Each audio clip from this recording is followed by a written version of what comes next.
आणि उद्धव ठाकरेंचं म्हणणं आहे कोणतीही सक्ती स्वीकारली जाणार नाही. भाषिक आणीबाणी लादत आहेत. वाटेंगे तो पटेंगे धोरण मागच्या वेळेस सुरू केलं होतं, त्यांना पुन्हा आता भाषिकवरून आता वाद निर्माण होणार. मला असं वाटतं की हिंदी आपली राष्ट्रभाषा आहे आणि ती भाषा सर्वांना यायला हवी.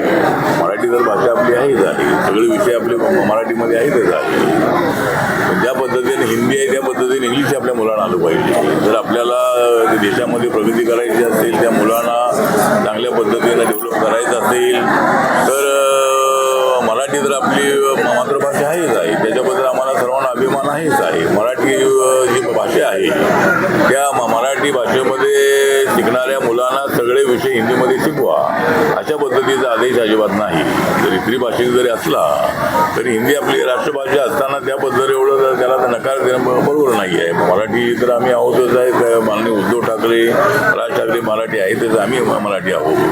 पण मराठीचा आम्हाला अभिमान आहे आणि त्यामुळं मला असं वाटतं की हिंदी आपली राष्ट्रभाषा असल्यामुळं मला असं वाटतं की त्या राष्ट्रभाषेचा अवमान होता कामा नये. आणि त्यामुळं एखादा विषय जो हिंदीचा शिकवायचा असेल, सगळे विषय शिकवायचे असतील तर आम्ही त्यांच्यासोबत आहोत. एकच विषय शिकवायचा असेल तर हिंदी एकच विषय एखादा विषय असेल तर मला असं वाटतं की बरोबर नाही. तर आम्ही शिकत असताना आम्हाला इंग्लिश विषय होता, आम्ही शिकत असताना शाळेमध्ये इंग्रजी सुद्धा त्या शिकवायची. त्यामुळे इंग्रजी आपल्याला आलं पाहिजे. पुढं आपण कॉलेजमध्ये गेल्यानंतर इंग्लिश आपलं असलं पाहिजे. मला असं वाटतं की मराठी करून लोकांमध्ये गैरसमज करणं बरोबर नाही आहे. आणि मुंबई ही महाराष्ट्राची राजधानी तर आहेच आहे, पण देशाची आर्थिक राजधानी आहे. मुंबईसारख्या शहरामध्ये बहुभाषिक लोक आहेत. त्यामुळं मला असं वाटतं की आणि अनेक जे लोक आहेत, आता मी केरळचे लोक बघितले, युपीचे लोक बघितले, साऊथ इंडियाचे लोक बघितले, सगळे अनेक मुलं इथं मराठी बोलतात. इथं जी मुलं जन्मलेली आहे ती सगळी मुलं मराठी बोलतात सगळी. त्यामुळं अशा पद्धतीचं अट्टास करणं बरोबर नाही. महाराष्ट्र सरकारला माझं निवेदन आहे की त्यांनी यांच्या दबावाखाली येता कामा नाही. हिंदी आपली राष्ट्रभाषा आहे, त्याचा आपल्याला अभिमान असला पाहिजे. मराठीचा तर असायलाच हवं. महाराष्ट्रात आहोत तर आम्हाला मराठीचा अभिमान आहेच आहे. पण महाराष्ट्रात या देशामध्ये आहे, भारतामध्ये आहे. पण भारताची जी राष्ट्रभाषा आहे त्याच्याबद्दल अशा पद्धतीचे अनुद्गार काढणं बरोबर नाही. त्यामुळं महाराष्ट्र सरकारने या दोघांच्या दबावाखाली न येता माननीय देवेंद्र फडणवीस यांनी निर्णय घ्यावा आणि माझा पक्ष त्यांच्यासोबत आहे. त्यामुळं मराठीचा अपमान होता कामा नये. पण हिंदी जे शिकवली जात असेल तर त्याला आमचा पाठिंबा आहे. मात्र कुठे राजकारण होतं की काय पाहायला गेलं तर दोघेही भाऊ जे आहेत ते मराठीचा मुद्दा घेऊन चालत आहेत. मला वाटतं की मुद्दा घ्यायला काही हरकत नाही आहे, परंतु इथं कुठं मराठीचा अपमान करण्याचा प्रयत्न अजिबात नाही आहे. म्हणजे मराठी मी अगोदरी म्हणालो की सगळे विषय हिंदीमध्ये शिकवण्याची आदेश आहे का, असा आदेश अजिबात नाही आहे. एक हिंदी मुलांना येण्यासाठी ती राष्ट्रभाषा आहे. महाराष्ट्राच्या बाहेर गेल्यानंतर हिंदी बोलावं लागतं, देशाच्या बाहेर गेल्यानंतर इंग्लिश बोलावं लागतं. त्यामुळं मला असं वाटतं की आता मी 2 वेळेला अमेरिकेमध्ये जाऊन आलो, तिथे इंग्लिश बोलल्याशिवाय सगळ्यांना कळत नाही आहे. त्यामुळं हा जो मुद्दा आहे तो हा मुद्दा पुन्हा उघडून काढणं आणि समाजामध्ये भेद निर्माण करणं आणि बाबासाहेबांच्या संविधानाच्या विरोधामध्ये भूमिका आहे. जर त्यांना संविधान मान्य असेल उद्धव ठाकरे, राज ठाकरेंना, तर त्यांनी असा अट्टास करता कामा नये. आणि संविधान त्याला मान्य नाही असेल यांनी जाहीर करावं. त्यामुळं संविधान जर आहे तर देशाचं संविधान आहे, देशाची भाषा जी आहे त्याबद्दल एवढा अट्टास करण्याची आवश्यकता अजिबात नाही आहे. इतरही राज्यामध्ये तामिळ आहे, तेलुगू आहे, मल्याळम आहे, कन्नड आहे, हिंदी आहे, उडी आहे, बेंगॉली आहे, अनेक भाषा सगळ्या त्या देशामध्ये आहे. तर त्या भाषा तर आपल्या आहेतच आहेत, परंतु हिंदीबद्दल अशा पद्धतीची भूमिका घेणं योग्य नाही असं माझं मत आहे. सर, मागासवर्गीयांचा निधी हा आता लाडक्या बहिणीसाठी वळवण्यात आलेला आहे. बरेचसे मागासवर्गीय विद्यार्थी आहेत, त्यांना गेल्या वर्षभरापासून स्कॉलरशिप आली नाही, ॲडमिशन मुलांचे थांबलेले आहेत. कसं बघता याकडे आपण देखील सामाजिक न्याय मंत्री म्हणून पदभार. मला वाटतं की स्कॉलरशिपचा जो विषय आहे तो आमच्या मंत्रालयाचा विषय आहे आणि आम्ही सगळ्या राज्यांना वेळेवर आम्ही पैसे पाठवतो. त्यामुळं मला असं वाटतं वाटतं की जी 60% रक्कम असते ती रक्कम आमच्या केंद्राची आहे, 40% रक्कम राज्याची असते.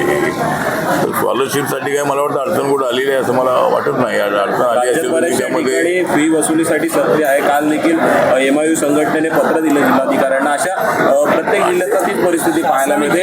शासनाने फौजदारी त्या ॲट्रॉसिटीत गुन्हा दाखल केला गेला. अशा जर विद्यार्थ्यांची फी घेतली तर असं जर स्कॉलरशिप पुन्हा भरलेल्या ठीक आहे. नाही, मला असं वाटतं की ज्या विद्यार्थ्यांना स्कॉलरशिप मिळाली नाही त्यांची फी घेणं गुन्हा नाही आहे. त्यामुळं स्कॉलरशिप जी आहे ती स्कॉलरशिप सगळ्यांना कशी मिळेल हा मी प्रयत्न करणार आहे. आणि आमचा निधी सामाजिक न्याय खात्याचा इतरांकडे वळू नये आणि काय टेक्निकल अडचणीमुळे तो वळवला गेला असेल पुन्हा तो जो निधी आहे तो आम्हाला द्यावा अशा पद्धतीची मुख्यमंत्र्यांकडे आणि अर्थमंत्र्यांकडे आमची मागणी आहे. तो निधी जरी त्यावेळेला वळवला असला कारण लाडक्या बहिणींना आश्वासन इलेक्शनमध्ये दिलं होतं आणि पैसा कमी पडत असल्यामुळं तो पैसा वळवू नये. कर्नाटकमध्ये का कायदा आहे, आंध्रामध्ये का कायदा आहे आणि शेड्यूल कास्ट शेड्यूल ट्राईबचा निधी कुठल्याही खात्याकडे वळवू नये. अशा पद्धतीचा कायदा महाराष्ट्रामध्ये करावा अशा पद्धतीची आमची मागणी आहे. त्यासाठी मी CMना भेटून प्रयत्न करणार आहे आणि जर आत्ता एवढ्याला निधी वळवला असेल तर तो आम्हाला परत द्यावा अशी आमची आग्रही मागणी आहे. हिंदीमध्ये करूँ एक बेटा थाने में आए थे, क्या कहेंगे थाने के वागले स्टेट में आपने लोगों को कमल प्रमोशन? वागले स्टेट में मैं आया था कि वागले स्टेट में हमारे मगरे हमारे कार्यकर्ता थे दिलीप कांतर के मूवमेंट से और उनका अचानक हार्ट अटैक से निधन हुआ था. वो ड्राइवर थे और इसलिए मुझे मालूम हुआ. मैं टूर पर था तो मैं वहाँ से आने के बाद मैंने टाइम निकाला है और मैं अंबिका नगर में मैं इधर मैं आया हूँ. तो सुख दुखों में कार्यकर्ताओं को सम्मिलित होने की मेरी जिम्मेदारी हमेशा रहती है और जिस कार्यकर्ताओं ने मुझे बड़ा बनाया है, जिस कार्यकर्ताओं के कारण मैं दिल्ली पहुंचा हूँ, उन कार्यकर्ताओं के फैमिली का ख्याल रखने की जिम्मेदारी हमारी है. तो इसलिए आज मैं थाना में आया. सर, स्थानीय स्वराज्य संस्था की निवडणूक की पार्श्वभूमि पर महायुति में RPI की क्या भूमिका रहेगी, किस प्रकार से जो है लड़त रहेगी? तो RPI की भूमिका ये रहेगी कि स्थानीय स्वराज्य संस्थाओं का चुनाव नवंबर के फर्स्ट वीक में होने की संभावना है क्योंकि दिवाली तो दशहरा अक्टूबर में आ रहा है. तो स्थानिक स्वराज्य संस्था के चुनाव में महायुति के माध्यम से चुनाव लड़ना चाहिए. या BJP नंबर 1 का पक्ष है, नंबर 2 का माननीय एकनाथ शिंदे जी का शिवसेना पक्ष है, तीसरा अजित दादा पवार साहब का राष्ट्रवादी कांग्रेस पक्ष है और चौथा पक्ष मेरा RPI है. तो हम सब लोगों ने मतलब जो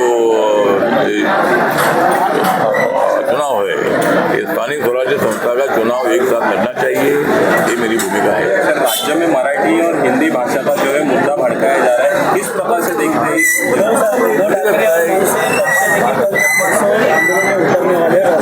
मुझे लगता है कि रास्ते में उतरना है तो उनको उतर सकते हैं.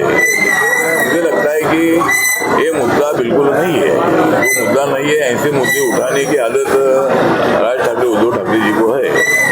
तो हिंदी भाषा मतलब हिंदी शक्ति के मतलब एक विषय को बढ़ाने के लिए उसमें क्या है मतलब पूरा मराठी मीडियम स्कूल में पूरा मराठी पढ़ाया जाएगा. एक विषय हिंदी का होगा, वो एक विषय हिंदी का होगा.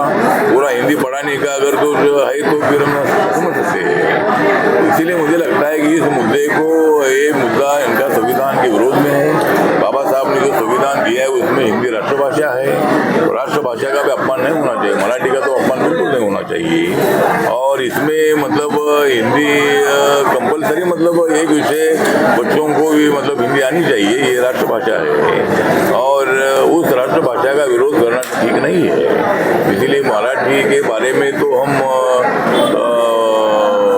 भी मराठी है, हमको भी मराठी का अभिमान है, लेकिन हिंदी के बारे में भी हमको अभिमान है क्योंकि वो भी हमारी राष्ट्रभाषा है. और इंग्लिश भी अगर हमें ज़िंदगी में कोई प्रगति स्टूडेंट को करनी है तो इंग्लिश भी आना चाहिए.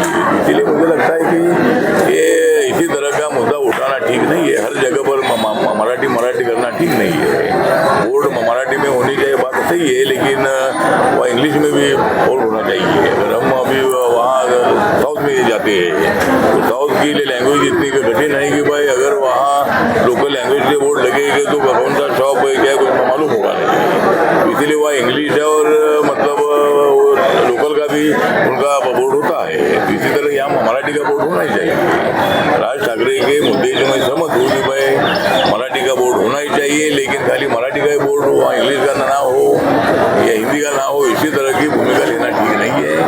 इसलिए भाषा के मुद्दे पर मेरी स्पष्ट भूमिका है कि उद्धव ठाकरे, राज ठाकरे की भूमिका बाबा साहब के संविधान के विरोध में है और मराठी के लिए आप रस्ते में उतरो,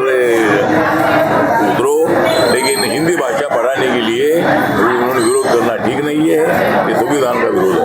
सर, सामाजिक न्याय विभाग का निधि जो है लाडली बहन को घुमाया गया है, किस प्रकार से देखते हैं राज्य सरकार? सामाजिक न्याय डिपार्टमेंट जो है बच्चों को हो रहा है, राज्य में कई सारी जगह पे जो है स्कॉलरशिप नहीं मिल पा रहे बच्चों को, तो बड़े पैमाने पे जो है इस साल एडमिशन भी जो है कम होते हुए नजर आ रहे हैं। ये सामाजिक न्याय डिपार्टमेंट का निधि दूसरे डिपार्टमेंट के लिए मतलब ले जाना ठीक नहीं है। गरीबों का निधि है, सामाजिक न्याय और ट्राइबल डिपार्टमेंट का जो निधि है, ये निधि और किसी को नहीं देना चाहिए, लेकिन लाडली बहना के लिए कुछ हमारा निधि ले लिया था, लेकिन जल्दी वापस करने की जिम्मेदारी राज्य सरकार की है। मेरा निवेदन है कि भाई वो निधि वापस करना चाहिए जल्दी और यहाँ एक कानून बनना चाहिए। कर्नाटक में 15 में कानून है कि SC/ST का जो निधि है वो दूसरे डिपार्टमेंट में नहीं मतलब ट्रांसफर करना चाहिए। उसी तरह का कानून बनाने की हमारी मांग है। मैं मुख्यमंत्री साहब से चर्चा करने वाला हूँ और उन्होंने मतलब कानून बनाने के बारे में विचार करना चाहिए। चलो, थैंक यू सर। कार्यात ठीक आहे। पक्षाच्या जुन्या कार्यकर्त्या आणि ठाणे शहराच्या उपाध्यक्ष महिला आघाडी या विमलताई सातपुते यांना आज आठवले साहेबांच्या आदेशाने ठाणे शहर महिला आघाडीच्या कार्याध्यक्षपदी नियुक्ती करण्यात येत आहे। सगळे टाळ्या वाजवा। चला.